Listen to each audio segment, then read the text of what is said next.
exclusively on YouTube. This is the Skyaaz podcast.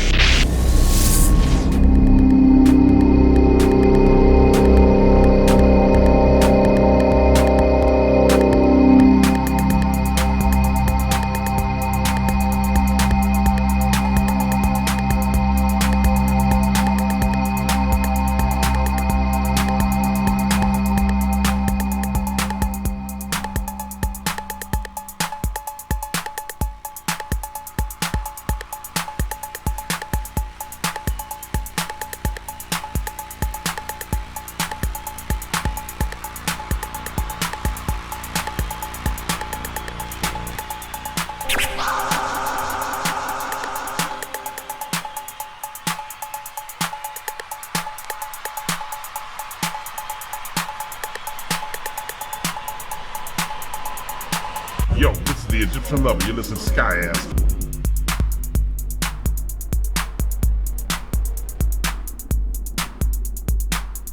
I'm here with the Egyptian Lover in London. Nice to see you. Hey, nice to see you. Back in the UK, you've been here a few times. I love it out here. Okay, let's have a chat about the early years, how you started with Uncle Jam's Army. Wow, well, I started out as a DJ with my own production company, and we did parties all over LA, house parties and stuff like that. Then I wanted to step into the big league, so I did my own party at one of the big hotels in downtown Los Angeles. And I think the room held like 400 people, but only 50 people showed up. Oh dear. I think Uncle Jam's Army snatched down all my posters and did a party like the day after and kind of killed my party. So if you can't beat them, you join them. Uh-huh. So one day I joined up with Uncle Jam's Army, and it's like around the end of '82, and I started DJing for them, and I was a really good DJ, but I didn't have the audience. So getting with Uncle Jam's Army gave me the audience.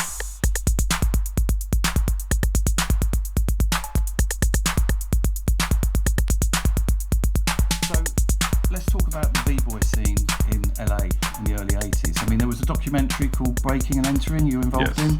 Yeah, well, the DJ scene was starting to get pretty popular for me, and the rap game started to go because more and more rappers started coming out. Like that, Super Rhymes came out after Rappers Alike, Curtis Blow, Grandmaster Flash. So around '82, it had already been around for 3 years, Yeah. and everybody wanted to be a rapper, Yeah. or wanted to learn how to rap, and I was one of the first ones to do it. So they would always come to me and have me listen to their stuff or something like that. So the scene just started growing in LA because of what the radio was playing, you know, all the new rap from the East Coast. Yeah. And when I joined Uncle Jam's Army, the scene got even bigger. I mean, we had Planet Rock, and we had, you know, a lot of other stuff. Then we had like Juan Atkins out of Detroit. We had Pretty Tony out of Miami. So that style, the up-tempo dance music, started getting more popular and more popular. Yeah. And Uncle Jam's Army just ate it up because the faster the music, the more people dance to it, the more people like dancing to it. Yeah. And that's what hooked me. Yeah. I like it's up-tempo rap. And so we started doing more and more parties. And while I was with Uncle Jam's Army, another club called Radio had me come down and do some DJing, and I can go down there and bring my 808 and just show off on the turntables, and it was pretty fun. So they did a documentary about that whole scene, from the DJs from Club Radio to the breakdancers in Club Radio to the art, graffiti, and Ice-T rapping. And they had an idea of doing a documentary called Breaking and Entering. Breaking meaning breakdancing, of course. Mm-hmm. So breaking and entering. And then we did that documentary and had breakers and poppers from all over LA, everywhere. And then from that, they did a movie called Breaking, and then Breaking 2, of course.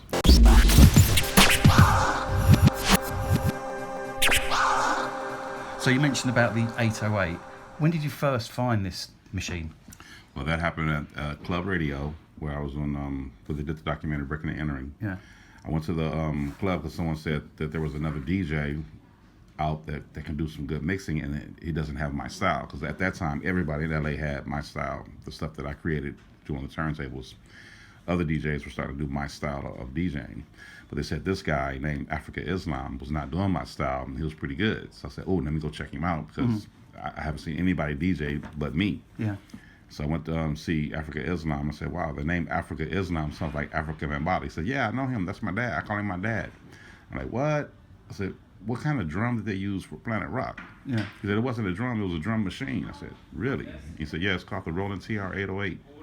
So the next day we went down to the Guitar Center and I saw the Roland TR-808 and one of the employees helped me program Planet Rock. And it sounded so good. And I started changing the beat, making my own beat. And I'm like, oh, this sounds like a record already. I got to buy it. So I had half the money. I took the bus home, told my mother I needed another $200 and went back to the Guitar Center. I think it was like $400 or maybe $800. I think what they're worth now. And I bought it, programmed it full of beats. And 2 weeks later, we had a party at the LA Sports Arena. 10,000 people, wasn't it? Yes. Yeah. And I played the 808. I played Planet Rock. On the breakdown, I played the 808s breakdown, and then I started adding the hi-hats and different parts of the 808. And a lot of people was screaming like, "What song is that? What song is that?" Because the beat changed a little bit. Yeah. Then I played another beat from the 808, and they were screaming again, "What song is that? What song is that?" And by the time I played the fourth pattern on the 808, the owner of Uncle John's Army came up and said, "Hey man, those were good songs. What are you playing?" I said, "I was playing this." He said, "What's that?" I said, "A drum machine." He said, "What?" I said, "A drum machine." Yeah. And he looked, and I started rocking the drum machine even louder and harder. And the crowd, all 10,000 people, never stopped dancing because I was kind of worried I was going to dance to a drum machine. Yeah. And they kept partying. And he looked at the crowd and looked at me and said, "We need to make a record." And that's how we started. And that's how we got Dollar Freak and Yes, Yes, Yes. And before that, before we could finish the record in the studio, I actually went to the studio to do the beats for the documentary Breaking and Entering. Yeah. So I did like 5 beats already for the documentary. So I had those beats already in my drum machine. And you own the vinyl on them, do you? Yeah. And then the beats from Breaking and Entering actually were similar to the beats in Yes, Yes, Yes, because I used the same pattern and just broke it down a little bit differently and added some more beats to it.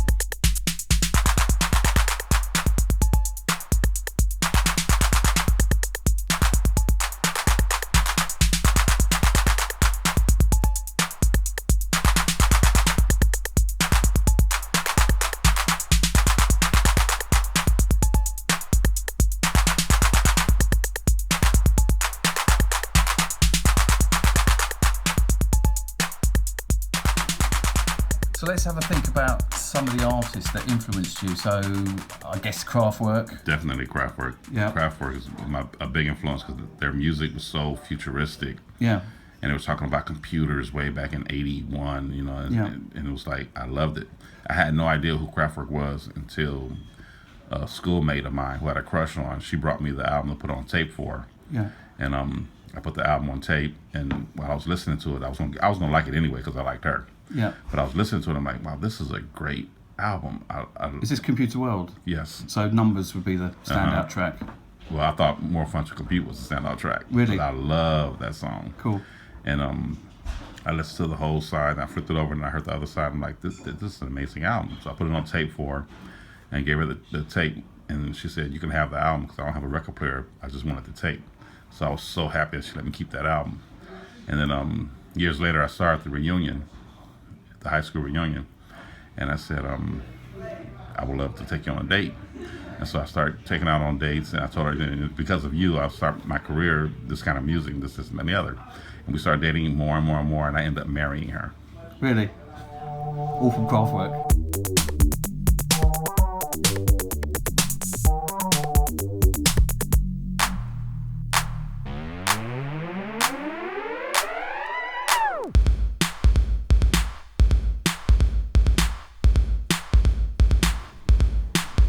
Now, if we think about the 808, I know the pads and the sounds. Now, there's a sound that is not in the 808. It's sort of like a click. Yes. I call it an Egyptian Lover click. Tell me about that. That came by accident. I was in the studio, and we're plugging in each sound separately, and the assistant engineer plugged every hole in the 808 up, and I heard this sound going da-da-da-da-da-da-da-da-da. I'm like, "What is that sound? I love that sound." And it's like, "It's coming from your 808. I said, "That's not coming from my 808. So we took out every plug, and when we finally got to the last one, it was the accent that was plugged in by accident. Okay. And we EQ'd the electronic pulse to make it sound more like a sound easier to the ears. It won't blow up the speakers. So we took the bass out and we EQ'd it and came up with this click on the accent. And the accent is pretty cool because you can actually program it on the 808. Yeah. It's used to make the drum sounds louder and lower than the other drums. So you can put an accent behind the kick and it'd be louder, and put an accent, on the snare, and then maybe not on the after the snare, so it'd be loud for the snare and then lower for the hi-hats. Yeah. But I use the accent to use the electronic pulse, so I programmed it more like a Kraftwerk kind of thing. Yeah. That was it. And even the people at Roland didn't know that sound came from the 808. Yeah. And I told them like 30 years later, I started telling everybody, where that sound came from. Yeah. And everybody was amazed, like, that's coming from the 808. Are you serious? Yeah. Like, I sold my 808. I'm trying to find this sound. And you said it's coming from the 808. Yeah. So, and years later, when YouTube came out, I started showing people, where it came from. And even today, some people who have 808s didn't know that sound came from the 808. Cool.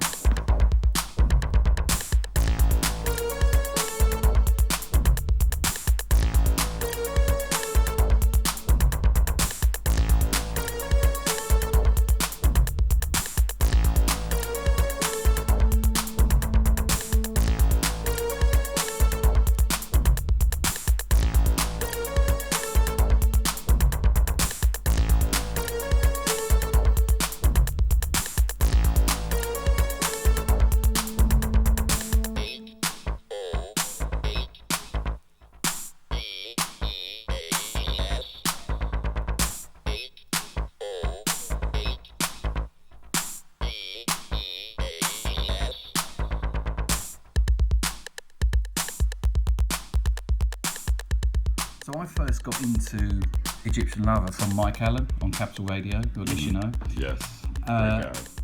So he had a fantastic show, and also the Street Sounds compilation albums and New York versus LA Beats. All the Electro records. Yeah. So were you aware back in the day, back in the sort of 80s, that there was this huge scene and following from Street Sounds and Mike Allen in the UK, or did you think it was just central in the US? I got a lot of fan mail from London, but the very first fan mail I got from London was somebody who was in the Olympics in LA in 1984. And they sent me a fan letter saying, hey, I'm from the UK, I was in the Olympics, and I recorded you off of 1580 KDA, and you're great, I'm a big fan, I bought your record here in London. So I got like 20 more letters after that letter, so I'm thinking maybe all these people were in the Olympics or whatever, and I had no idea. And then there's this one record store in New York, and they have ordered like 50,000 records and up.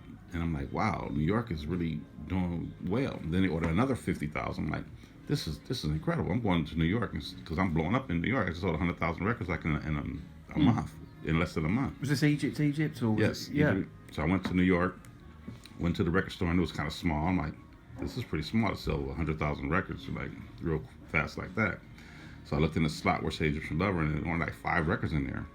And so the owner came out and said, hey, you made me a lot of money. I said, you made me a lot of money. I said, where's all the records? He says, oh, I shipped them out to Europe and the UK. I'm like, oh. Then it started making sense to me, the fan mail coming from London, and the fan mail coming from Germany and Paris. I'm like, wow. So he was actually an exporter, and he was selling a lot. So I said, oh, we need to get you more records. So we started sending him more records, and he started exporting more. And so my label was out here. The Electro thing. The Egyptian Empire label, yes. And then Electro helped me find more fans. Yeah. And they start buying. They bought it for another record. Heard my record, like, wow, this is even better than the one I thought was my favorite. And so I started getting all kind of mail, like, I just discovered you on the Electro records, and you are amazing, and I bought your whole album, and I can't wait for the next one. And it really inspired me to even make more music. And I always made music for not just LA, but for the world anyway, but not thinking the world, but just mean everybody. Yeah. And so when I started getting fan mail from all over the world, I was like, okay, this is exactly what I wanted. I don't want to just talk about LA, just talk about, where I grew up. I wanted to talk about something that everybody can relate to. Yeah. And it worked out.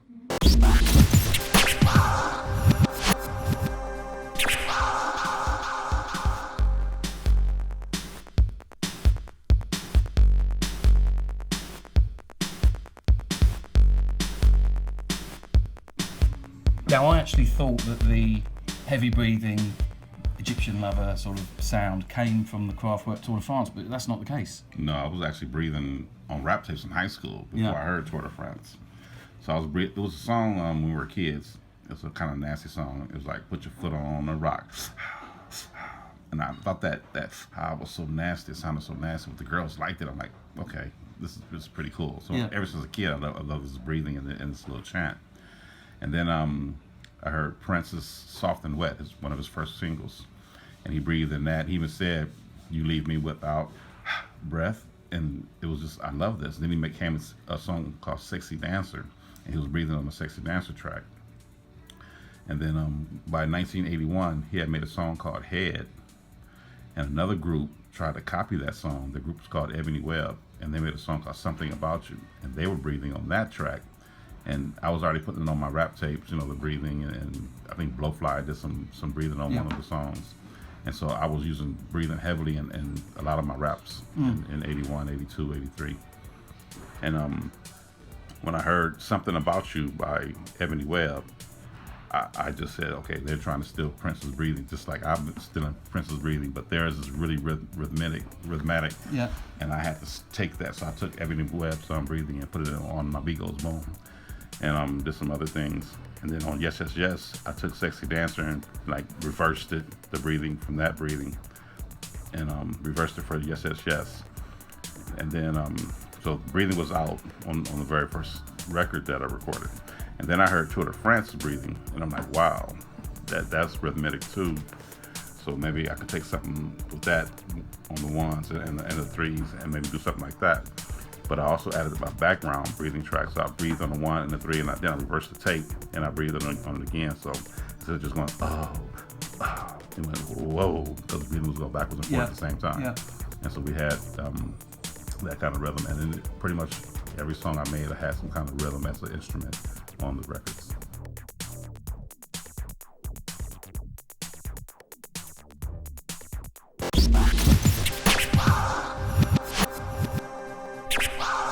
So, Prince, did you ever actually meet the guy?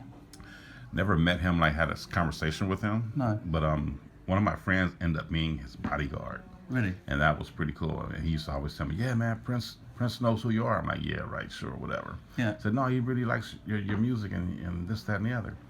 So one day I was driving down Crenshaw Boulevard, and this black limousine was honking the horn at me. And I wasn't even in my regular car. I had rented a car, a station wagon actually, to bring music from one studio to another studio, but make one trip. So I rented a station wagon with a lot of room and filled the back with synthesizers, 808s, vocoder, just had all my music equipment from one studio going to another studio. And the limousine was honking the horn. I said, I'm not about to pull over. They're going to rob me with my equipment or whatever. I don't know who's in this limousine. And I kind of drove off, and the limousine kind of caught me, and the driver was saying something like pull over, and I just drove off. So when I got home, there was a beep on the answer machine. It was actually my friend who's bodyguards for Prince. He says, hey man, why you didn't pull over? That was Prince in the car. And I'm like, are you serious? I should have pulled over. Oh God. But it never happened. So you met him in a club as well, didn't you? Or? Yeah, many times. But then the next time, I think Bat Dance had just came out. Batman movie was getting ready to come out, or just came out. Yeah. And I was in this really popular club, and I was dancing, and I had my hair kind of crazy looking. I had lines cutting my beard and lines cutting my eyebrow, and I looked like a big beast. Yeah. So I was dancing with this really cute girl, and I heard Prince was in the VIP upstairs. I'm like, oh, this is so cool. I'm in the same club as Prince. Yeah. And all of a sudden, this really pretty girl started walking down the stairs from VIP, and Prince was walking behind her. I'm like, wow, he always finds the most beautiful women. Yeah. And I thought the girl I had was beautiful. She was, but the one that was coming down the stairs was even prettier than her. Yeah. And he grabbed her hand, and he walked straight toward me and stood right next to me on the dance floor and started dancing with his girl. And I'm like, oh my goodness, he's dancing right next to me. People are going to think I know him. Yeah. And so people start crowding around because it was Prince, and it was already crowding around because I was dancing on the floor. Yeah. And so I looked over at Prince. He was doing the same exact dance I was doing. I'm like, uh-oh, let me change my dance up. Yeah, so looks like you're copying him. Yeah, so I won't be copying him. So I changed my dance up. I look over at him, and he changes his dance up to the same dance I'm doing again. And Really? he looks at me and smiles. Yeah. I'm like, wow, he's doing it on purpose. This is so cool. I'm dancing with Prince. Yeah. And so we danced for like 2 or 3 records, and just never saying a word, just looking at each other, and just partying with the girls, and it was just so fun. And then he just turned around and walked back up to the VIP. I was like, this is cool. So when I finished partying, I mean, my ego was way up in the air right now. And then when I finished, the group The Time was also in the club, and they start saying, hey, Egyptian Lover, how you doing? I'm like, how the hell they know who I am? Yeah. And then I walked to the parking lot, and I got in my car. It was nice too. It was an AMG Mercedes-Benz. Before Mercedes even bought AMG, I had an AMG before that. Yeah. And I saw Jimmy Jam in the parking lot, and he saw me get into my AMG Mercedes. I'm like, this is the best day of my life. Is that the car that's on the cover of the? Yes. Yeah. Cool. So it was actually before Mercedes bought AMG. Yeah. I had an AMG version already. And so when Jimmy Jam saw me get in my car and I drove up, I'm like, wow, this is the best day of my life. I danced next to Prince. The Time know who I am. And Jimmy Jam saw me get into my Benz. Like, this is great. And years later, the bodyguard said that he knew you were there, and it was just like. And then, another time I performed at one of Prince's clubs in LA called Glam Slam. And the bodyguard called me and said, hey, man, Prince coming down to check you out tonight. I'm like, are you serious? He said, yes. He said, so when I went for sound check, I had a DAT with 2 songs I was going to perform for the radio station. When I got the sound check, the engineer was really, really good. The sound engineer was really good. And I looked in the back of the stage and said, what's all this equipment for? Who's performing? He says, well, that's Prince's equipment. He said he might have a jam session with you. I'm like, what? I said, I'm not performing live. I'm just playing 2 songs on the DAT. Yeah. And I sung in the mic, and the mic sounded just like Prince. I'm like, this is, like, who are you? He's like, I'm Prince's engineer. Like, dang, this is incredible. So right before the end, I had just cut off all my hair. I mean, remember I had a long hair with the lines in my beard. Yeah. And now this is like 6 months later. I cut off all my hair and just wanted to do 2 songs for the radio station, and I was going to be out the club. And he told me Prince was coming, so I wanted to hang out. So I see a ruckus going on by the entrance of the door, and I'm on the stage halfway through my song, and I see the bodyguard walk in. Prince walking behind him, like he was true. He said Prince was coming to check me out. So I saw Prince look at me, and then he whispered something to the bodyguard, and the bodyguard said something to him, and then he whispered something back to him, and went to his VIP room. And I had to find out what he said. Yeah. So after the show, I went to the dressing room, and the bodyguard was standing outside the door, of course. I said, hey, man, what's going on? He said, what's up? He said, what did Prince say to you when he said, why did you cut your hair? Really?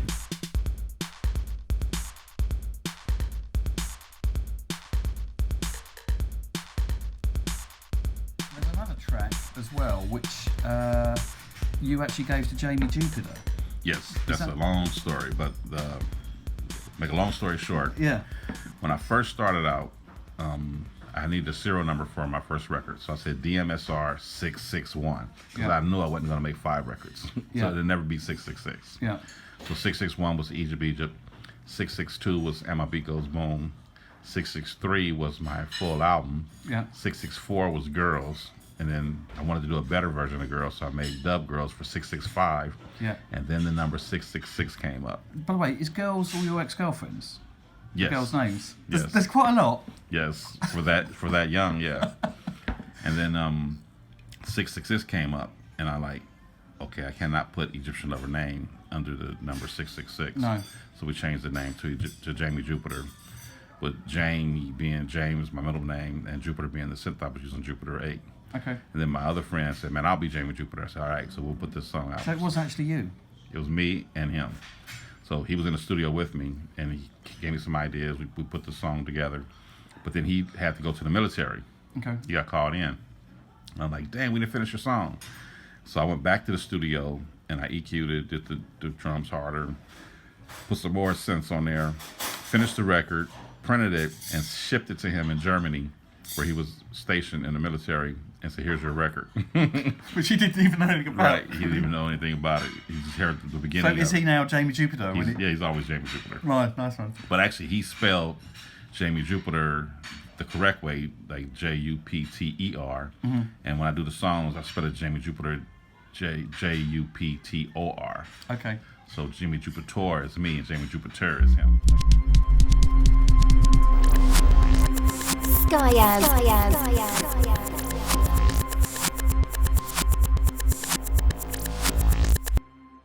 Another early track is Rodney O. Oh yeah, Rodney OMill. He's actually my keyboard player, and he's always wanted to be a rapper. He was a rapper before he even joined me, being a keyboard player. And we started doing music, and That track was called. the first one was these are my beats. That's right. Then he did Everlasting Bass. This is for the homies. Did all kind of songs. Which is the best one, do you think? Oh, I like them all, but he had one called Yeah Boy. Yeah Boy. I mean, that's one of my favorites. And, Yeah. And Everlasting Bass is just a great song. Because when I heard that, I thought it was someone copying you, Right. but it's actually it was on. Yeah, it was my drum machine. It was Yeah. back in the studio. We just It was did on your label anyway. Yeah. So yeah, but when you hear it on the radio, you think, hey, that guy. Right.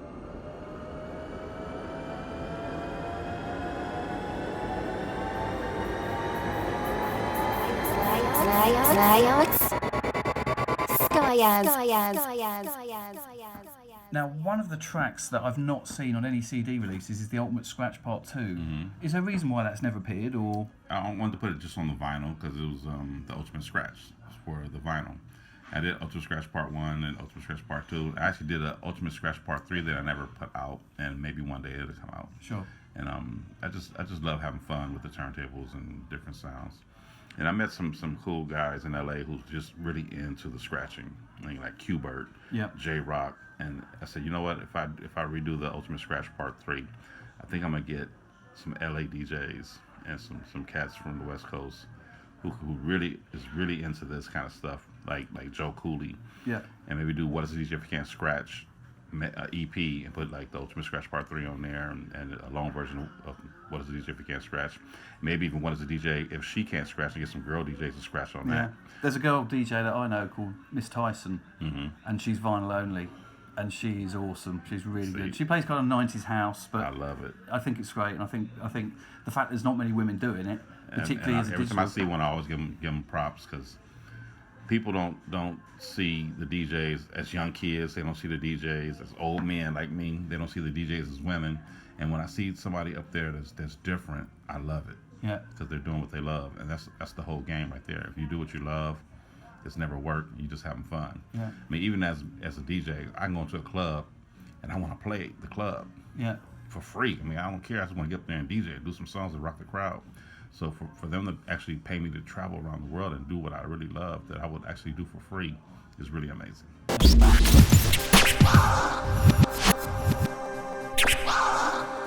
Okay, so the music industry's changed massively, hasn't it? I mean, massively. You know, have you got any advice to aspiring producers or DJs of how they can be successful? I think the landscape's changed. It's not about. It's so different now. I think now it's live performance and Yeah. building a fan base. Yeah, it's really hard. I mean, it may be easy for some if they hit the right internet viral thing or something like that, but it's really hard today. Even for established artists. I mean, I'm kind of lucky because I have a different sound, so they call my sound Electro, and there's not that many people doing Electro, and they also call me old school, they also call me hip hop, they also call me dance, so I'm pretty much in a lot of different genres that I can sell music in. And I talked to my other friends who do Electro, and when they press up records, they press like 500 copies up. And I couldn't live just pressing up 500 copies. So we still press up like 5,000 copies of a 12-inch and more. And we sell them, to Europe. We sell them in LA. And even in LA, I have different groups that like my music. So I may do a club in Hollywood where there's just the Caucasian people, and they do a show in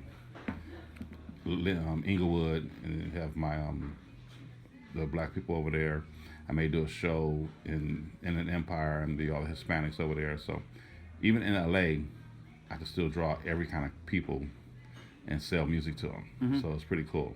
And then I come out of LA and I go to San Diego, San Francisco, and go up north to like Seattle, Portland, even to up in Canada, and then do all down south like Texas, Louisiana, hit Miami, New York, Detroit. And I start selling music all around, and then start going to Europe. And the more places I play, I see they're buying songs like from iTunes, Bandcamp, things like that, and it's pretty amazing. Like one time I did a festival when my new album dropped. I did a festival, and I played the song Pelf, P-E-L-F, Yeah. and performed it. And I told the crowd they can buy it on Bandcamp. And when you buy it on Bandcamp, it goes straight to my bank account. Okay. And they'll send you an email saying, like, you sold blah, blah, blah, blah, many songs today, this and the other. And I did the show. I said it might be 3 times. Go to bandcamp.com and buy this song, the brand new album, 1984. And the album had been out like 2 months. And I went to sleep, woke up in the morning, and had an email, and it was like $25,000 in Bandcamp. I'm like, so I sold What, the whole album or just the Pelf? whole album? The whole album. So it was like 1,000 albums and 3,000 singles. So 3,000 people bought Pelf, and 1,000 people bought the album I love Pelf. at $25 a pop. And it was like 25. I thought, where'd this come from? Yeah. Like, wow, that festival really paid off. And you got paid to be there anyway. It was amazing. And I'm like, this would never happen if we had just vinyl records, because they would go to the record store and they'd buy the first 5 copies and they'd be sold out. Yeah. So the best thing about the internet is it's never sold out. Yeah. They will always be able to buy it. And it was pretty amazing. And I'm like, this is really, really cool. Yeah. So that's the upside, but there's a downside that The downside is anybody can do it. Yeah. So a lot of people not putting in the money and the time as the old school artists would do. Like, I'm still going to the professional studios, paying that $200 an hour. Still going to mastering, paying $3,500 for mastering. Yeah. And a lot of people skip that step. Yeah. And I'm still doing it the old school way. It costs a lot of money to make it, but once it's made, I'm happy with it. Yeah.